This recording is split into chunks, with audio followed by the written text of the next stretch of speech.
Hello guys, আমি শুভদীপ। আমি Soumadip. Rahul missing আজকে। তো আজকে আমাদের প্ল্যানটা হচ্ছে কোথাও একটা যাবো, ছবি টবি তুলবো।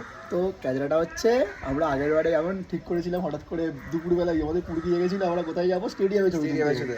তো সেদিনকেও আজকে একটু দূরে যাবো, কলকাতার দিকে। হ্যাঁ, কিন্তু সেদিনকের মতো যেমন ছবি তোলা গেছিল, আজকে আবার ছবি তোলার মতো আবার বেশি ইচ্ছা হয়ে গেছে যে ছবি তুলতেই হবে বা একটু ঘুরতেই হবে। সেই জন্য আমরা আবার কলকাতা দিকে যাওয়ার চেষ্টা করছি। এবার রাহুলদা মিসিং কেন বললাম, রাহুলদা এখনও ঠিক নেই কখন আসবে, তাকে এখন আনতে যাব।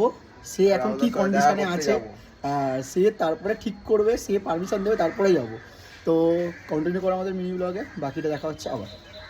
আমরা ঢুকে গেছি রাহুলদার ডেরায়, রাহুলদার সামনে যাচ্ছে। তুমি কিছু বলতে পারি সৌমদীপদা? আমি কিছু বলার কন্ডিশনে নেই, মাথা গরম হয়ে যাচ্ছে। তারা প্রত্যেক দিন লেট করায়, প্রত্যেক দিন। আমাদের এখানে রাহুলদার নাম কি? Mister late. মিস্টার লেট হতে চাই, মিস্টার লেট হয়ে এখন তার ইচ্ছা আমাদেরকে।